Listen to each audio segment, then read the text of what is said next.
लड़की बोझ नहीं होती, दिल छू लेने वाली कहानी। यह कहानी एक लक्ष्मी नाम की लड़की की है। यह सब मैं इसलिए कह रही हूँ क्योंकि मैं इसे फील करती हूँ। एक लड़की थी, जब उसका जन्म होने वाला था तब उसके दादा दादी और रिश्तेदार जश्न की तैयारी कर रहे थे, क्योंकि उन्हें लगता था कि लड़का होगा, पर ऐसा नहीं हुआ, लड़की हुई। अब शगुनी नाम सुनने में अजीब लग रहा है ना, लेकिन वो लड़की मुस्कुरा रही थी अपना नया नाम सुनकर। सोच रही थी कि किसी जन्नत में आ गई हूँ मैं। लेकिन लोग मुझे छू भी नहीं रहे। ऐसा लगता है मानो कोई बीमारी है। जो जश्न मनाने आए थे वो भी चले गए। मुझे मारना चाह रहे थे। सोच रहे थे लड़की हूँ, बदनामी के सिवा और दे भी क्या सकती हूँ। केवल एक इंसान जो मेरा पूरा साथ दे रहा था वो थी मेरी माँ, जिसने मुझे दुनिया की नज़रों से बहुत दूर भेज दिया। दुनिया की नज़रों में तो मैं मर चुकी थी, लेकिन मैं अनाथालय में थी। मेरा भरा पूरा परिवार था, फिर भी मैं अनाथालय में थी। कितना अजीब है ना। ऐसा कोई दिन नहीं चाहता था जब मेरी माँ मुझसे मिलने ना आती हो, मुझे दूध ना पिलाती हो। मेरी पूरी देखरेख करती थी मेरी माँ, और परिवार वालों से झूठ बोलती थी कि मेरी सहेली से मिलने जा रही हूँ। हर रोज़ माँ नए बहाने बनाती थी। एक दिन मुझे तेज़ बुखार हो गया। उस दिन माँ पूरा दिन मेरे साथ रही, मुझे सुलाकर ही वापस गई। पापा ने पूछा, इतनी देर कैसे हो गई?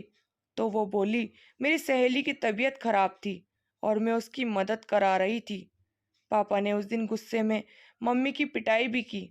माँ दर्द सह रही थी, फिर भी मुझे छुपा रही थी।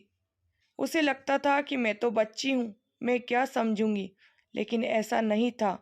मैं सब समझती थी। मैंने भी सोच लिया कि सब कुछ जान कर रहूंगी।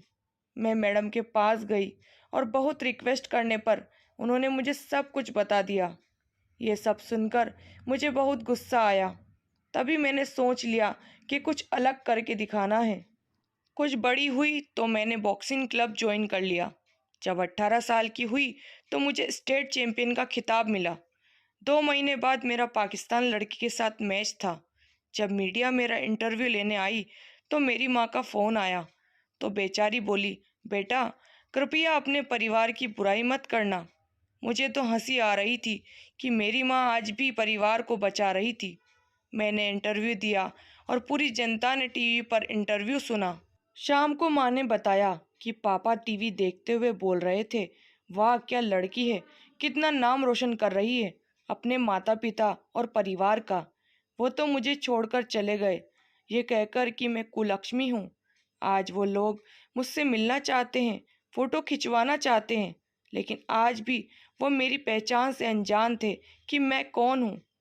ठीक 2 महीने बाद नेशनल चैंपियनशिप का मैच हुआ। वो सभी मैच देखने आए और बहुत सारे लोग मैच देखने आए थे। सभी लोग बोल रहे थे, यू कैन डू इट। लेकिन मेरी नज़र मेरे परिवार को भीड़ में ढूंढ रही थी।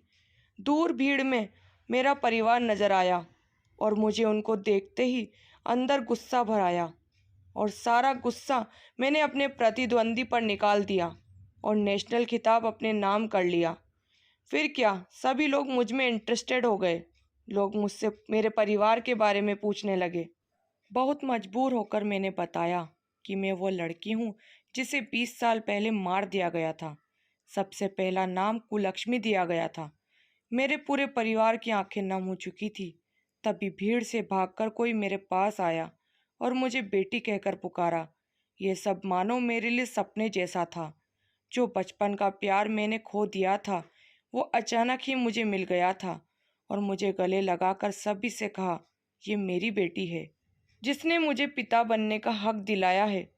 सभी लोग मुझसे माफ़ी मांग रहे थे। जब मैंने जन्म लिया तब मैं केवल लड़की थी, लेकिन आज मैं एक बेटी हूँ। अब मैं अपने आंगन की तुलसी बन चुकी हूँ, अपने घर की मुस्कान बन चुकी हूँ। मैं अब बेटी बन चुकी हूँ। होती नहीं बेटियाँ हर किसी की चाह में, जहाँ ना सोचो वहाँ पहुँच जाती है उस राह में। जिसने उसे पैदा होते ही मार दिया हो, समझो उसने अपनी बदली किस्मत को ठुकरा दिया। दोस्तों, इस कहानी पर आपकी क्या राय है? कमेंट जरूर करें। उम्मीद करती हूँ कहानी पसंद आई होगी। कहानी पसंद आए तो लाइक शेयर करना बिल्कुल ना भूलें। चैनल पर नए हैं तो सब्सक्राइब करें, बेल आइकन प्रेस करें ताकि मेरी अगली वीडियो की नोटिफिकेशन मिल जाएगी। आपका कीमती समय देने के लिए बहुत बहुत धन्यवाद। मिलते हैं नई कहानी के साथ।